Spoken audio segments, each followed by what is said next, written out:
वो सज्जन राजनीति में अब एक्सपायर्ड दवा की तरह हो गए, अनुपयोगी हो गए कि पिता की परछाई से वो बाहर निकल नहीं पाए। और राजनीति करना है तो घूमते रहेंगे वो। देखिए, जैसे दवा एक्सपायर्ड हो जाता है ना, तो उस दवा का कोई काम नहीं रह जाता है, मतलब अनुपयोगी हो जाता है दवा। वैसे ही जिस सज्जन का नाम आपने लिया, वो सज्जन राजनीति में अब एक्सपायर्ड दवा की तरह हो गए, अनुपयोगी हो गए, क्योंकि उनको बहुत कम उम्र में ही बिहार की जनता ने देख लिया कि पिता की परछाई से वो बाहर निकल नहीं पाए और पिता की छाया में ही राजनीति करके पिता ने जिन पदचिन्हों को राजनीति में छोड़ा था, मतलब अपराध, गुंडागर्दी, अपराधियों को समर्थन, अपराधियों को संरक्षण, भ्रष्टाचार, परिवारवाद, उसी रास्ते पे वो आगे बढ़े, तो जनता उनको रिजेक्ट कर चुकी है। तो वो एक्सपायर्ड दवा की तरह अनुपयोगी हो गए हैं राजनीति में। इसलिए अब वो क्या बोलते हैं, क्या करते हैं, इसका बहुत मायने मतलब नहीं है। बिहार की जनता का बहुत साफ संदेश है लोकसभा चुनाव में, हमें एनडीए पसंद है, हमें नरेंद्र मोदी और नीतीश कुमार जी का नेतृत्व पसंद है। बाकी राजनीति करना है तो घूमते रहेंगे वो। इलेक्शन की बात हो रही कि इसी साल तक हो सकता है।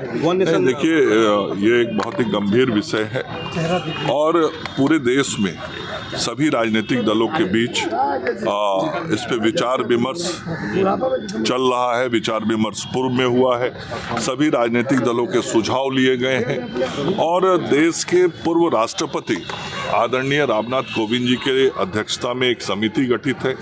उस समिति ने एक प्रारंभिक रिपोर्ट भी तैयार किया था और सभी राजनीतिक दलों से विचार विमर्श करने के उपरांत जो विचार बनेगा, जो सुझाव सभी के आएंगे, उसके आलोक में कोई भी निर्णय होगा। तो अभी सब कुछ यह प्रक्रियागत है।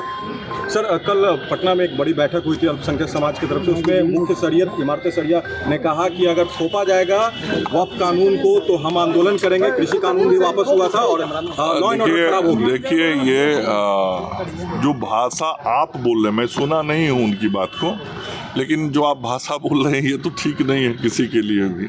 और यह लोकतांत्रिक देश है, प्रजातांत्रिक देश है, संविधान से देश चलता है, संविधान की व्यवस्थाएं हैं और संविधान की व्यवस्थाओं में जब कभी कहीं सुधार की ज़रूरत पड़ी है तो आज़ादी के बाद से अभी तक बहुत सारे सुधार किए गए हैं और हमारे आदरणीय प्रधानमंत्री नरेंद्र मोदी जी के नेतृत्व में कई सुधार देश के अंदर हुए हैं। आगे भी जिन सुधारों की ज़रूरत है उन सुधारों की तरफ हम आगे बढ़ेंगे। किसान सड़कों पर थे, अब अल्पसंख्यक समाज सड़कों पर। मैं कह रहा हूं कि जिन सुधारों की ज़रूरत सरकार महसूस करेगी। सरकार कैसे बनती है? जनता के वोट से, जनता के समर्थन से बनती है।